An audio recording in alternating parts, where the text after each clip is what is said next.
Di awal film, kita akan melihat seorang cowok yang baru aja bangun tidur. Kita sebut saja si cowok ini dengan nama Jeno. Saat si Jeno mau masuk ke kamar mandi, dia malah nabrak ke gunung aktif kembar milik Mbak Tato. Jelas aja si Mbak Tato ini ngomel-ngomel, apalagi waktu itu dia cuma pakai cancut. Wadaw, pagi-pagi udah dapat asupan aja nih si Jeno. Dan saat Jeno mau masuk ke kamar mandi, tiba-tiba aja seorang cewek bernama Lisa langsung narik bajunya dan main robos aja. Alhasil, mau nggak mau, si Jeno harus nungguin temen kosnya yang nggak tahu diri itu. Scene lalu berpindah ke sebuah kamar, di mana di sana ada sepasang kekasih yang kayaknya sih baru aja selesai bercocok tanam. Si cowok kita panggil saja namanya Koko, sedangkan si cewek kita sebut saja namanya Yeni. Saat hari sudah siang, terlihat Jeno yang lagi asik minum jamu temulawak bareng Lisa. Si Lisa ini sebenarnya udah minum banyak, tapi masih aja ngerasa haus. Ternyata dia lagi haus asupan rudal. Dengan manja dan suara yang mendayu-dayu, Lisa nggodain Jeno sampai akhirnya cowok itu pun luluh. Dan tanpa lama-lama lagi, keduanya pun langsung bercocok tanam. Masih siang udah enak-enak aja nih dua bocah. Esoknya, terlihat Koko yang lagi asik ngobrol dengan Londo alias Bule yang dikenalnya dari Ome TV.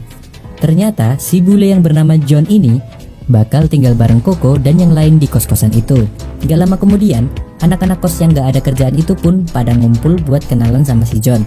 Setelah ngobrol ngalur ngidul, Yeni ngajakin John buat lihat kamar barunya. Sepeninggal keduanya, si Jeno tiba-tiba marah-marah gak jelas. Ya gimana, si Jeno ini kayaknya takut kalah saing sih. Saat siang hari, cewek-cewek di kos itu terlihat lagi asyik gosipin Mas Bule yang ganteng itu.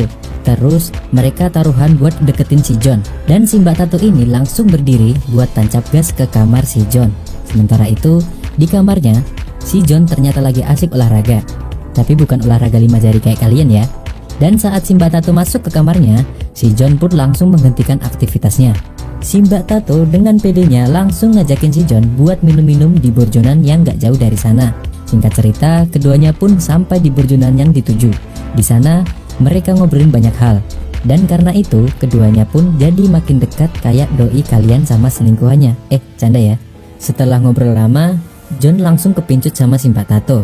Apalagi Mbak Tato ini punya body yang seksi sekali dan bikin batang auto tegang. Ini batang saya juga tegang anjrit. Dan karena Mbak Tato mulai melayangkan kode-kode minta dibobol, John pun langsung mengajaknya bercocok tanam.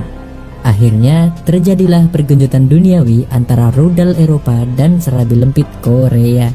Anjir, si Bule ini gak perlu jadi sugar daddy udah bisa dapet Mbak Tato. Iri aku anjir, kan pengen gitu. Esoknya, si John ngajakin anak-anak kos buat sarapan pakai menu yang biasa dia makan di negaranya, yang gak lain adalah sandwich. Sementara itu, si Jeno yang dari awal gak suka sama si John itu pun tanpa basa-basi langsung pergi dari sana. Setelahnya, para betina ini ngumpul lagi buat ngosipin si John. Dan kali ini, mereka sepakat kalau sekarang giliran si Yeni buat deketin John. Anjir, si Bule menang banyak.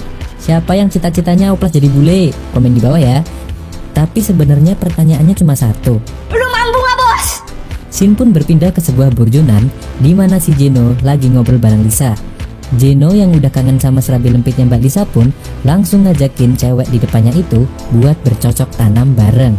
Tapi karena sekarang Lisa lagi kasmaran sama si Bule, Lisa langsung menolak permintaan itu dan ngeloyor pergi dari sana. Di lain sisi, Koko yang lagi berdiri di jalan gak sengaja lihat pacarnya alias Yeni lagi gandengan mesra sama si John. Koko yang masih sabar pun langsung dada-dada. Tapi yang disapa malah sombong. Yeni sama si John langsung main lewat gitu aja. Yah, dikacangin. Dan ternyata si Yeni sama John lagi jalan menuju ke sebuah hotel. Di sana, John langsung ngajarin Yeni cara bercocok tanam ala Bule. Emang Bule cocok tanam sama orang Korea, orang Asia tuh beda apa gimana sih? Sementara itu, Koko yang sakit hati terlihat lagi curhat sama si Jeno di burjonan. Oke, fokus lagi ke ceritanya.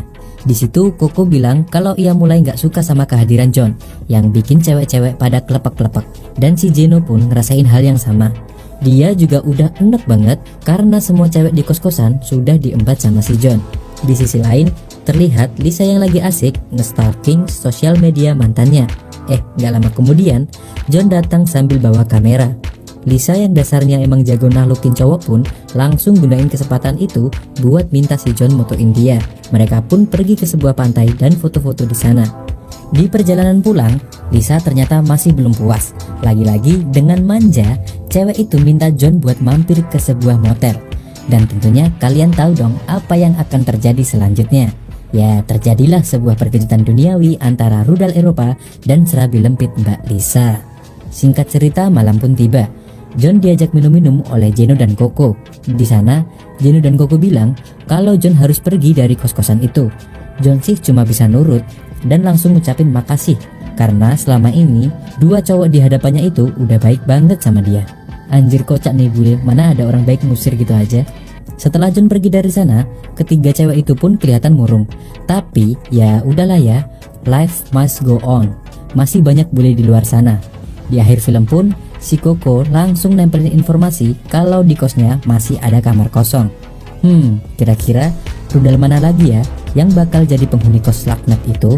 Dan film pun tamat. Pas nonton film ini jujur sih, saya gak bisa ngalihin mata saya dari idola saya alias Mbak Tato. Jadi mau ceritanya gak jelas juga ya gak peduli sih saya. Yang penting bisa lihat bodinya Mbak Tato. Kalau favorit kalian yang mana nih? Komen ya di bawah.